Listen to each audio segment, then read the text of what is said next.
Hola, ¿qué tal? Oyentes y televidentes de la Unión Nacional de Periodistas Núcleo de Guayas, aquí estamos en Opinión y Noticias, punto de encuentro. Estamos en este martes 7 de abril, año 2026. ¿Qué tal, Breta? ¿Qué tal, Nelson? ¿Qué tal, oyentes, amigos? Una tarde bastante calurosa, sin embargo, pues todos realizamos nuestras labores, como siempre, pero en todo caso sí como que molesta un poco el clima. Pero en fin, estamos en invierno, lo que siempre digo yo. Así es, todo en su tiempo. Hay un fuerte sol, hay pues que tomar agua. Sí, hidratarse, es muy importante y no estemos tomando aquellas bebidas que venden en la calle, que eso más bien nos enferman. Siempre tomar agua, y si tiene limón, mucho mejor. Eso es muy importante. Muy bien, aquí con la presencia del tecnólogo Dani Alfredo Choez Marcillo, quien es presidente nacional del pueblo Montubio del Ecuador. Aquí le damos la cordial bienvenida a Opinión y Noticias, punto de encuentro. Presidente, gracias por estar aquí en Opinión, punto de encuentro. Coméntenos, ¿cómo están los pueblos montubios? ¿Están unidos? Más que nada, importante de rueda de prensa que se brindó hoy en la mañana. Coméntenos al respecto. Un gusto saludarles a ustedes, compañeros estimados de los medios de comunicación. Muchas gracias por la invitación a Punto de Encuentro, compañero Nelson, compañera Lorena. Y sí, es preciso manifestar al respecto de la rueda de prensa que emitimos en la mañana, donde nuestro principal objetivo es un llamado a los medios de comunicación, principalmente a las organizaciones sociales, a los pueblos y nacionalidades, a abanderar esta lucha conjunta, porque es de la única manera en que podremos salir adelante, y ya lo demostramos en la consulta popular por el no. Para usted, ¿qué significa ser el presidente de los pueblos montubios? Tengo desde este mes de enero la oportunidad de mantener el liderazgo a nivel nacional, gracias a que el Consejo de Gobierno del pueblo Montubio del Ecuador y nuestro principal, el compañero Luis Layedra Bustamante, pues se designó en mi calidad de vicepresidente nacional el encargo del pueblo Montubio del Ecuador, cuya responsabilidad la llevaré en adelante al honor y a la lucha social que venimos de manera conjunta en este pueblo Montubio del Ecuador, que lastimosamente ha sido vulnerado, atropellado, principalmente por el gobierno central en la actualidad, pese a que fue testigo de nuestra elección en el Congreso Nacional. Sin embargo, pues no ha optado por responder a los pedidos y a la Constitución y a los derechos constitucionales de nuestros pueblos, principalmente el pueblo Montubio del Ecuador. Tecnólogo, muchas gracias. Un poco también como para abrir más el tema, ¿no? ¿Cuáles son los principales desafíos que enfrentan los pueblos y nacionalidades en cuanto a la defensa de los derechos? Como pueblo Montubio y con las organizaciones sociales a nivel nacional, nosotros emitimos hace 2 semanas atrás un oficio con un pedido principal al señor presidente de la Asamblea, porque nos quieren pasar una ley que supuestamente es de desarrollo agropecuario, cuando esta ley es totalmente inconstitucional y no es en favor ni del pequeño ni del mediano agricultor, sino de las grandes industrias y de un grupo de amigos nada más del gobierno central. Y le hemos oficiado con las firmas de las organizaciones sociales nacionales, de maiceros, de productores de banano, de plátano, de arroz, y otras organizaciones sociales productoras, donde le hemos rechazado esa mal llamada Ley de Desarrollo Agropecuario.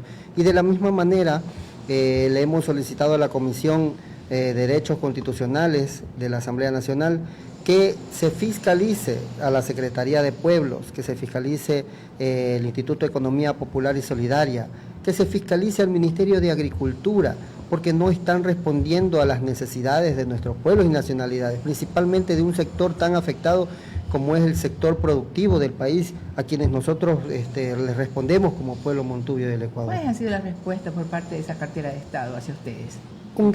Un total silencio administrativo que gracias a nuestro equipo de abogados pues estamos llevando las diferentes situaciones legales de acciones constitucionales, pues para contrarrestar, y si es preciso, pues las llevaremos a las instancias internacionales, porque hemos visto que lastimosamente en nuestro Ecuador no existe una seguridad jurídica. Tecnólogo, ¿cómo se puede fortalecer la institucionalidad democrática en nuestro país? Estamos previniendo una invitación a las organizaciones sociales para en conjunto luchar contra esta lastimosa situación que se viene observando por parte del CNE, que lo único que causa es una vergüenza ajena, porque no se ve un respeto a nuestros derechos constitucionales de libre elección. No tenemos democracia en el Ecuador. Somos Opinión y Noticias, punto de encuentro. Aquí dialogando con el tecnólogo Dani Alfredo Choes Marcillo, quien es presidente nacional de los pueblos montubios del Ecuador. Bien, presidente, ¿usted cómo analiza la situación que se vive con Colombia? Hablamos del tema comercial. ¿Usted cree que está en peligro, por ejemplo, los agricultores, los pequeños productores del país? No solamente, estimado Nelson, la situación de precarización que se va a desarrollar en 2 años en el Ecuador, con la situación o con la mala decisión gubernamental al respecto de nuestra hermana Colombia, sino también con ese decreto que favorece a Estados Unidos para que ingresen productos cero aranceles al Ecuador. Eso va a precarizar aún más la situación de nuestros productores, de nuestros hermanos que crían aves y nuestro sector productivo del país. Lastimosamente son malas decisiones, como ya hemos venido viendo otras situaciones de malas decisiones gubernamentales que hemos nosotros rechazado, pero lastimosamente el gobierno central no ha prestado oídos a nuestros justos reclamos como pueblo montubio. Entonces, ¿usted cree que está en peligro especialmente los agricultores, los pequeños agricultores, los productores, si no hay una solución lo más pronto posible?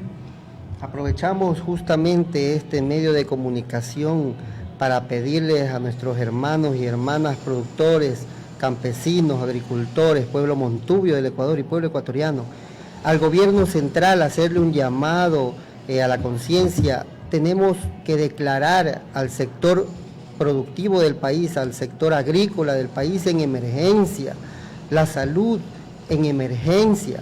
Lastimosamente no hay oídos sordos por parte del gobierno central. Hoy le hacemos un llamado a que se declare en emergencia principalmente estos 2 sectores que van a verse afectados en poco tiempo, y no estamos preparándonos ni siquiera en la transición agroecológica, siendo que tenemos un ministerio que es de transición agroecológica, y estamos teniendo una política pública agropecuaria desde hace 20 años que no ha sido actualizada, donde el principal insumo que se utiliza y que es política pública son los insumos químicos, cuando debe de ya utilizarse bioinsumos o insumos orgánicos. Regresamos en una pausa.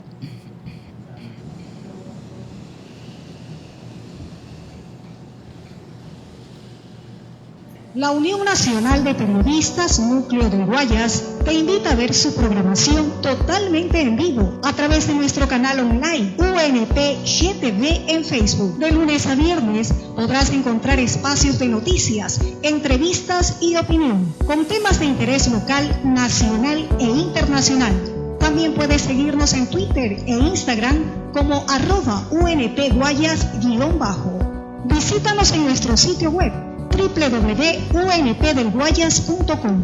Allí encontrarás los requisitos para poder afiliarte a nuestra institución y obtener tu credencial de prensa. Además, encuéntranos como UNP Guayas en nuestro perfil institucional de Facebook. Envíanos una solicitud y mantente conectado con nosotros.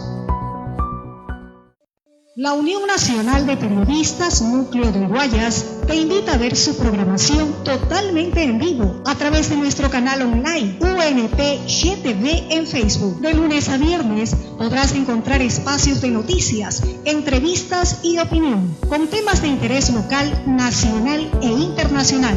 También puedes seguirnos en Twitter e Instagram como @UNPGuayas_. Muchas gracias, somos Punto de Encuentro, espacio de opinión y noticias. Aquí estamos conversando esta tarde con el tecnólogo Dani Choes Marcillo, quien es presidente nacional encargado de Pueblo Montubio del Ecuador. Dígame, tecnólogo, el manifiesto o la hoja que recibimos la prensa esta mañana durante la rueda de prensa tiene algunos puntos álgidos. ¿Ustedes nos temen alguna retaliación por parte de alguna autoridad, alguna cartera de gobierno? Nos hemos reunido con el Consejo de Gobierno Nacional del Pueblo Montubio, quienes hemos analizado cada punto de los que manifestamos justamente en la rueda de prensa en la mañana de hoy y estamos de acuerdo. Sabemos las situaciones que están ocurriendo con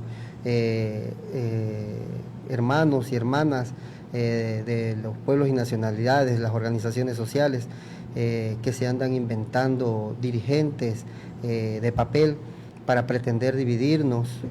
Ya lo demostramos y no damos un paso atrás.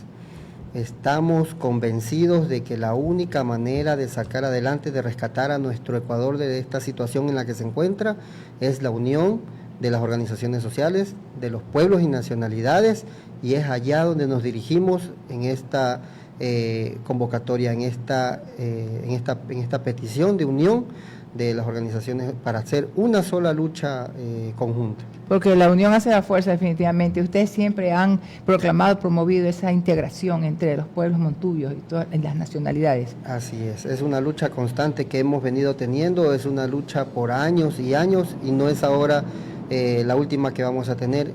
Nuestros derechos están consagrados en la Constitución y para ello también estaremos muy pronto en los juzgados nacionales e internacionales. Antes de pasar a nuestro segundo invitado, ¿cuál sería el mensaje de sus hermanos? ¿Cuál sería el mensaje en esta lucha que ustedes están empezando?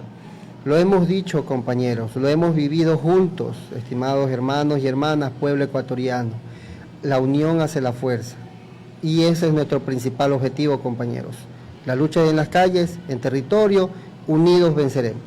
Somos Opinión y Noticias, Punto de Encuentro. Bien, finalmente, ¿cuáles son o serían los desafíos del pueblo montubio en este año 2026, año electoral a propósito?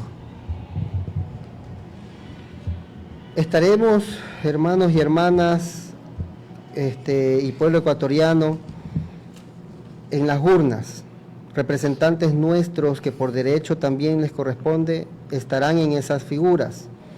Tenemos que sacar a nuestro país y para ello tenemos que hacerlo salir en adelante y tenemos que estar en esas figuras electorales también. Así que a prepararnos nada más.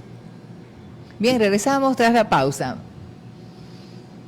La Unión Nacional de Periodistas Núcleo del Guayas te invita a ver su programación totalmente en vivo a través de nuestro canal online UNP GTV en Facebook. De lunes a viernes podrás encontrar espacios de noticias, entrevistas y opinión con temas de interés local, nacional e internacional. También puedes seguirnos en Twitter e Instagram como @UNPGuayas_. Visítanos en nuestro sitio web www.unpdelguayas.com. Allí encontrarás los requisitos para poder afiliar. Bien, vamos con más, aquí estamos en Opinión, Punto de Encuentro. Estamos en este martes 26 de abril, martes 7 de abril, año 2026. Muy bien, seguimos el diálogo aquí con el abogado Rafael Navarrete, ¿verdad? Constitucionalista, a quien también le damos una cordial bienvenida justamente para hablar de temas muy importantes. Por ejemplo, el próximo mes de mayo se cumple un año de gestión, bueno, de la nueva gestión del presidente Noboa, porque ya lleva como 3 años, ¿verdad? Bueno, en fin, dice la Constitución que ahí se puede pedir la revocatoria del mandato, ¿verdad? Entonces, abogado, por favor, ¿cuál es su análisis al respecto? Muchas gracias, mi estimado Nelson, mi estimada Lorena, por permitirme dirigirme a través de Punto de Encuentro a través del canal de la Unión Nacional de Periodistas, al pueblo ecuatoriano en todos los rincones de donde llega la señal. Bueno, indudablemente, hablando en el marco constitucional, el artículo 105 de nuestra Constitución establece los parámetros jurídicos para que proceda una eventual revocatoria del mandato de una autoridad, obviamente elección popular. Y no son otros que, al año de haber cumplido sus funciones, esta autoridad, el ciudadano, cualquiera que éste sea, sin ningún documento más que los argumentos de hecho y de derecho que puedan demostrar una argumentación clara, concreta y precisa para una revocatoria del mandato, puede plantearla ante el Consejo Nacional Electoral. Obviamente, este organismo del Estado, como organismo rector de procesos electorales, tiene que garantizar el debido proceso establecido en el artículo 76, numeral 7, con el artículo 82, que nos habla de la seguridad jurídica. En ese marco, nosotros, como parte o la vinculación que estamos generando a través del pueblo Montubio y Pachacuti, estamos fortaleciendo ese proceso para una eventual revocatoria del mandato, pero no la revocatoria del mandato que está proponiendo la compañera Pacha y algunos compañeros por allí. Nosotros estamos proponiendo la revocatoria de las dos autoridades del Ejecutivo, tanto el presidente de la República, Daniel Noboa Sin, como la señora Pinto, como vicepresidente de la República, y esto se establece en el artículo 146 de nuestra Constitución. En el supuesto no consentido de que solamente se haga la revocatoria del presidente de la República, está obligado por mandato constitucional que la señora Pinto, como vicepresidenta, asuma la presidencia de la República y termine el periodo por el cual fue electo.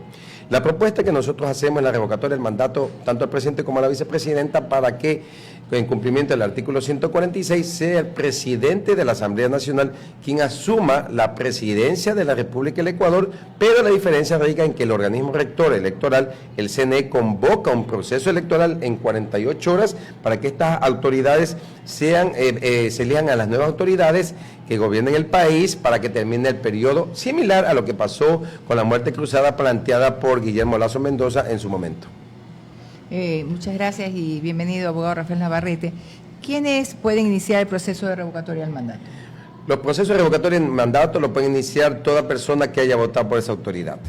Ese es lo que establece el artículo 105, concordante con el Código de la Democracia. Es decir, cualquier ciudadano, de manera individual o colectiva, puede plantear la revocatoria del mandato. Obviamente tiene que fundamentarla y justificar los motivos en los cuales se constituye esa petición de revocatoria del mandato. ¿Y cuál es el proceso para eso? Correcto. El proceso es que una vez que se plantea la revocatoria del mandato ante el organismo rector, que es el CNE, se le notifica, en este caso al presidente de la República, por cuerdas separadas, por las autoridades, a las autoridades que se quiera pedir la revocatoria, se puede pedir a los asambleístas si es el caso, pero son de manera distinta, diferente, ¿no? Usted presenta la documentación y automáticamente el Consejo Nacional Electoral notifica a la autoridad a quien se le está pidiendo la revocatoria del mandato y él comparece para tal vez echar los argumentos de hecho y de derecho de los fundamentos del peticionario. Una vez que pase ese filtro, automáticamente el Consejo Nacional Electoral le tienen que entregar los formularios para que el ciudadano, que es peticionario, empiece a recoger las firmas, que es el 15% en este caso para una autoridad nacional. Es decir, 2 millones y pico de firmas, 2 millones y medio de firmas, ¿no? ¿Y usted cree que esas firmas estarían listas? Solamente la lógica elemental. Se puede establecer que el pueblo ecuatoriano en una consulta popular le dijo un 50% para sacar un promedio, le dijo no, y luego en la segunda consulta popular con un 65%, es decir, aproximadamente 6 millones y medio de votos, le dijo no a una eventual asamblea constituyente. Y desde ese momento que se hizo el proceso de consulta popular a la fecha, el país no ha mejorado. Por lo tanto, la tendencia es a la baja de la aceptación del presidente de la República. Consecuentemente, con eso significa que de los 6 millones y medio de firmas, nosotros solamente necesitamos 2 millones y medio. Hoy estamos trabajando en las redes sociales, estamos trabajando en territorio, estamos recogiendo información, fortaleciendo una estructura para que en el momento, a partir del 24 de mayo, que termina su primer año de gobierno el presidente de la República y la vicepresidenta, podamos iniciar ese proceso. Automáticamente esa estructura que estamos consolidando como la organización social, Pueblo Montubio del Ecuador, concordante con la unidad que estamos consolidando con Pachacuti, vamos a poder lograr, y muchas organizaciones sociales y muchas organizaciones políticas están estructurando en ese sentido. Por lo tanto, sin temor a equivocarme, le puedo asegurar que el pueblo ecuatoriano va a recogerse firmas por lo menos de 4 millones de firmas, ¿no? Más allá de las impugnaciones que se van a hacer. Abogado, ¿cuáles serían los motivos para una revocatoria de mandato en el caso nuestro Ecuador, con el presidente actual que tenemos y ante tantas malestares que tiene el país? Indudablemente. Allí se puede establecer no solamente, bueno, puede ser una causal el incumplimiento del plan de gobierno, pero también el incumplimiento de la norma constitucional y el mandato del pueblo ecuatoriano. El pueblo ecuatoriano en una consulta popular le dijo al presidente de la República no al arbitraje internacional, no al trabajo por horas. Y este presidente, a través del Ministerio de Trabajo, está induciendo a una regresión de derechos laborales que atentan a la Constitución y también a la voluntad del pueblo ecuatoriano, que consagró su voto en una consulta popular diciéndole no queremos una arbitraje internacional. Hoy está firmando acuerdos como Estado, estaba firmando acuerdos con Emiratos Árabes, con un arbitraje internacional, lo que contradice la voluntad del soberano ecuatoriano, el pueblo ecuatoriano, ¿no? Y eso significa, eso significa que ya existirá una causal, pero obviamente nos reservamos todas las herramientas jurídicas y todas las causales para que en su momento presentarla. Pero eso es como una revoca, ¿no? Claro. Abogado, ¿cuál sería su lectura ante esta actitud tibia del pueblo ecuatoriano, toda vez que hemos visto cuántos cambios de gobierno han habido, porque casualmente el pueblo se ha ido a las calles? ¿Qué pasa en esta época? Bueno, lo que sucede es simple y sencillamente que el pueblo genera su malestar, pero no empieza la construcción, una verdadera participación ciudadana. Hay dos formas de actuar en democracia. Una es, las vías democráticas son a través de la representación, que es el voto en las urnas, y la otra es la participación ciudadana, lo que no se hace. Entonces, desgraciadamente, el pueblo ecuatoriano tiene un desfase entre el proceso electoral y el proceso electoral, cuando no tiene una incidencia. Ejemplo le pongo. De los más de 220 cantones que tiene el Ecuador, ¿cuántos cantones o cuántos alcaldes han garantizado la silla vacía? Entonces es un derecho constitucional que no lo ejerce el ciudadano y solamente va el ejercicio de votación, porque es obligación el tema de votación por el documento que le habilita para tramitar algunas situaciones, ¿no? Entonces eso es una cortapisa, esa es un... Es un parapeto, ¿no? Sí, un cuento, porque precisamente el Consejo de Participación Ciudadana nos está debiendo. Hoy tenemos un Consejo Nacional Electoral con funciones prorrogadas, hoy tenemos un defensor del pueblo con funciones prorrogadas y ustedes como periodistas acuciosos seguramente ni siquiera han de saber el nombre del defensor del pueblo, porque no se lo ven en ninguna parte. Pero eso es la responsabilidad del Consejo de Participación Ciudadana, que no conforma la Comisión de Selección como determina el artículo 208, concordante con el artículo 209 de la Constitución, y eso da como consecuencia que tengamos a Diana Tamay, que mañana se convirtió, no sé si fue sobrina del señor Eloy Ortega, ¿no? Que determinaba, mañana va a llover, por favor. O sea, yo entiendo que ella viene de los grupos indígenas que tienen muchos conocimientos ancestrales, pero no me va a decir que ya terminó que va a llover. Y ellos tampoco están de acuerdo con esto. Somos Opinión y Noticias, punto de encuentro. Venga, el tiempo nos apremia. Sus palabras finales, en cuanto usted cómo ve el país en lo que respecta al tema de seguridad antes de culminar. Bueno, indudablemente el pueblo ecuatoriano aportó con este gobierno con el 3% del IVA y no se ve lo que se hace. Desgraciadamente hay segmentos de la población que piensa que los operativos de la policía y chalecos que compren por allí es parte de los 3 puntos del IVA. No, para nada, eso está dentro del presupuesto general del Estado. Yo sí invito a la ciudadanía a empezar a controlar a la autoridad desde el dispensario. Por eso, para llegar a eso, leamos la Constitución. Yo invito a abrir la Constitución, que es la caja de herramientas, se nos garantiza la seguridad de nuestros derechos. Invito a leer esa caja de herramientas donde está un artículo que le permite, el artículo 52, prohíbe cortar los servicios básicos y se corta el agua, en el caso de Guayaquil con Interagua, se corta la luz. Los invito a leer nuestros derechos para poder ejercerlos. Simplemente eso, abrir la Constitución para poder garantizar los derechos establecidos y la autoridad que no cumpla a cabalidad sus funciones, se le pide la revocatoria y se vaya a su casa. Abogado, yo quería preguntarle, ¿el Consejo de Participación Ciudadana y Control Social hace su labor? Para nada. Por eso recuerden que ellos también están en el tema de la aplicación del artículo 105. Ellos son autoridades de elección popular, por lo tanto también procede la revocatoria del mandato. Y estamos haciendo un trabajo porque ellos son los responsables de toda la debacle en que se encuentra el país, a no tener un Consejo Nacional Electoral correctamente formado, a no tener un defensor del pueblo, a no tener un fiscal general del Estado, a no tener un contralor, etcétera, etcétera, etcétera. Todos los organismos que tiene que cumplir a cabalidad el Consejo de Participación Ciudadana a través de la Comisión de Selección que nos queda debiendo al pueblo ecuatoriano. Así están las cosas, definitivamente. Muchas gracias. Gracias a usted. Muy bien, somos Opinión, punto de encuentro. Gracias, abogado Navarrete, por su presencia aquí en Opinión, punto de encuentro. Venimos. Este es su informativo Punto de Encuentro, con la conducción del licenciado Nelson Cedeño y la licenciada Lorena Quijano. Punto de Encuentro, noticias, entrevistas, análisis, opinión, información veraz y oportuna. Punto de Encuentro. Punto de Encuentro.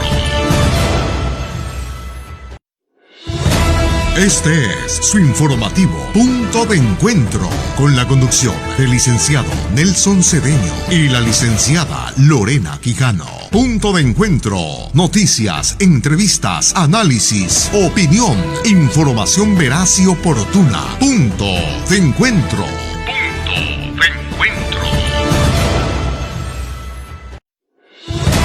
Este es su informativo Punto de Encuentro, con la conducción del licenciado Nelson Cedeño y la licenciada Lorena Quijano. Punto de Encuentro, noticias, entrevistas, análisis, opinión, información veraz y oportuna. Punto de Encuentro. Punto de Encuentro.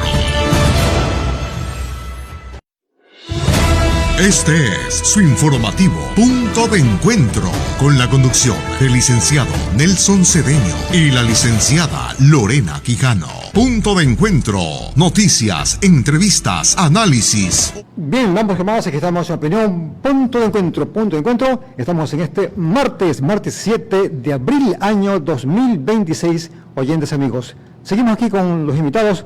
A continuación vamos a dialogar con la abogada especializada de grupos prioritarios, abogada Eva Quinde Moreno. Bien, abogada. Así es, abogada, bienvenida a este espacio Punto de Encuentro. Queremos abordar con usted cuáles son las principales causas de la violencia hacia grupos prioritarios. Buenas tardes, licenciados Lorena y Nelson, y a los hermanos ecuatorianos que están dentro y fuera de nuestras fronteras patrias. Gracias por esta invitación. Y es un tema muy importante el que se va a abordar, la violencia contra la mujer, un tema muy complejo y un tema que no tiene fin. No tiene fin porque nos reportan las estadísticas, de acuerdo a este año 2026, ocurre un femicidio cada 22 horas.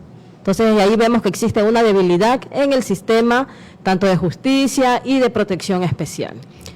En cuanto a lo que usted me preguntaba, licenciada, ¿cuáles son las principales causas? La dependencia económica, una de las más comunes, el entorno de violencia en el cual se vienen desarrollando y la revictimización.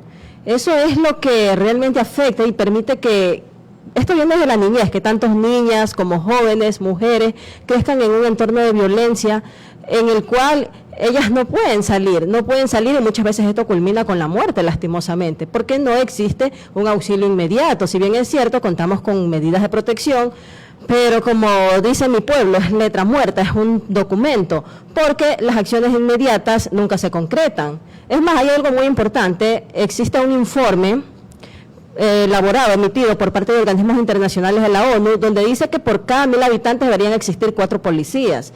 Y sabemos cómo está actualmente en nuestro país, cómo se manejan los circuitos. Muchas veces un patrullero cubre 5 o 10 barrios. ¿Y cuánto supera en este caso la llegada de emergencia cuando una mujer activa un botón de pánico? Hasta más de 30 minutos. Abogada, conocemos su accionar desde que estuvo al frente de la Junta de Protección de Derechos del Cantón Nobol. En ese momento, ¿qué consecuencias de lo que vio, qué consecuencias a largo plazo ha podido tener la violencia en la vida de las personas afectadas? Como consecuencias, y que es algo que nunca va a cesar porque es un tema bastante complejo, pero sí podemos tratar de reducirlo, es la destrucción de la familia. La muerte de una madre y cómo quedan sus hijos, con un padre privado de la libertad, huérfanos, y a qué conlleva cuando la familia se destruye, más que todo por causa de femicidio, es una continuidad de la violencia, que esto sea permanente y que se repitan patrones de maltrato, patrones de violencia, donde la mujer normaliza estos comportamientos. Somos Opinión y Noticias, Punto de Encuentro. Ahora, Quinde, ¿usted cree que también a veces la música, cuando da un mensaje un poco también negativo, también puede influir un poquito en la violencia? Por supuesto que sí influye, pero aquí también viene lo que es el trabajo de las políticas públicas.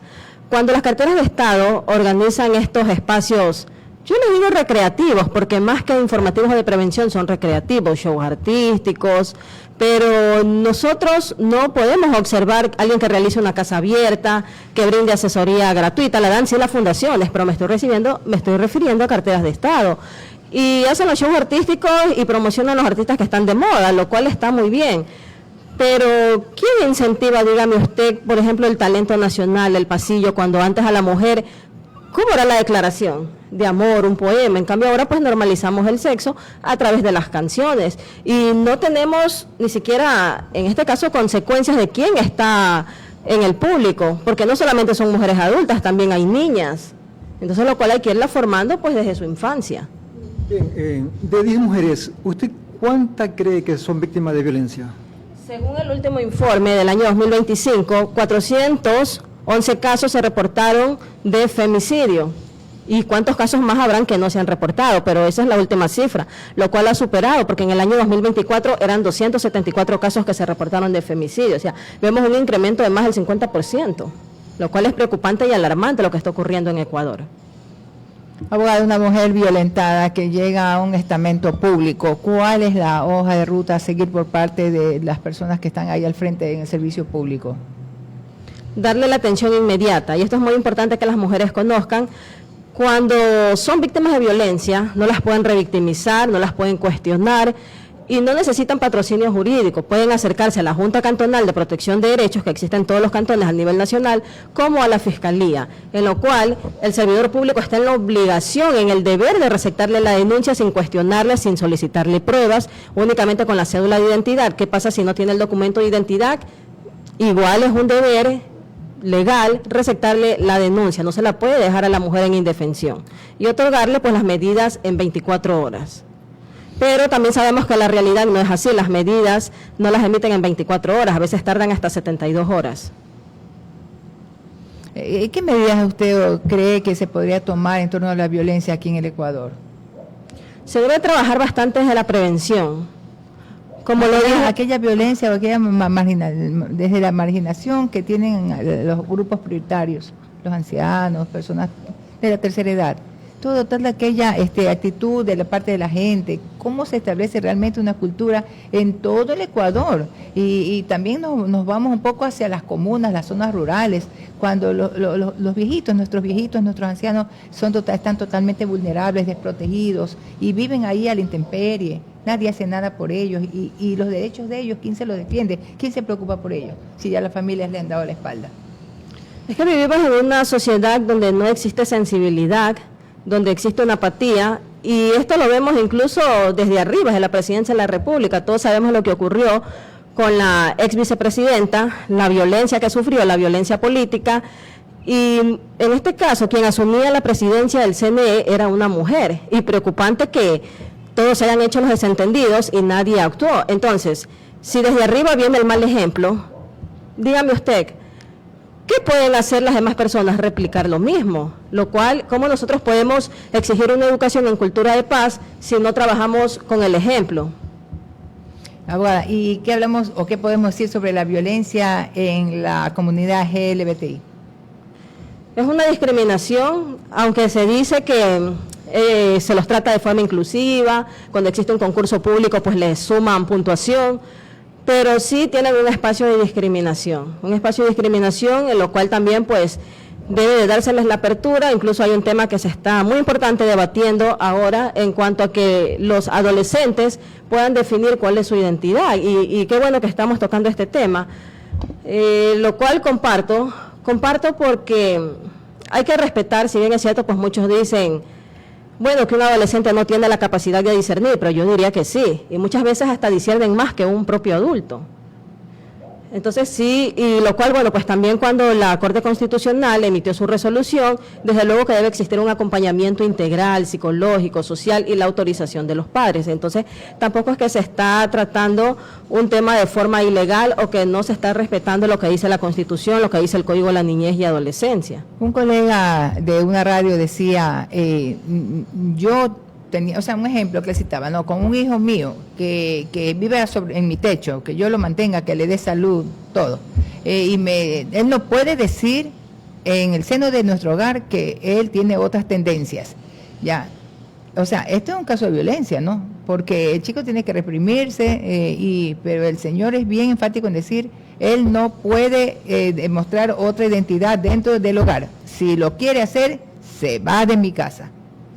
Y no significa que por reprimirlo la persona va a cambiar su orientación sexual, pues ya cuando se nace con una definición, así muere, así ya la persona se identifica.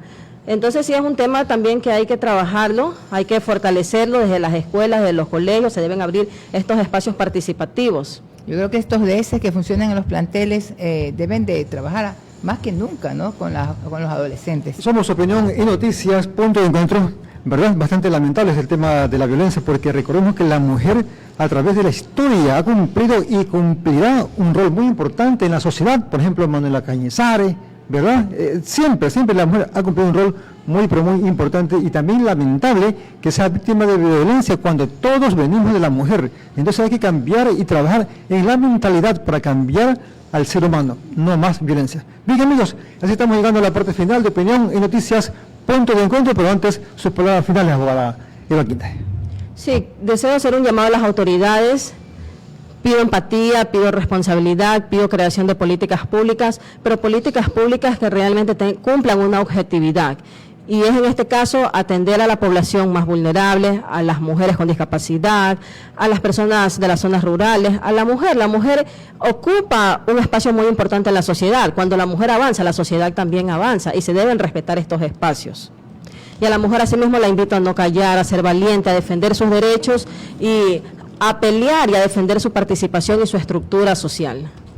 Bien, queremos agradecer esta tarde al tecnólogo Dani Choes Marcillo, al abogado Rafael Navarrete y también a la abogada Eva Quinde. Muchas gracias por su presencia esta tarde.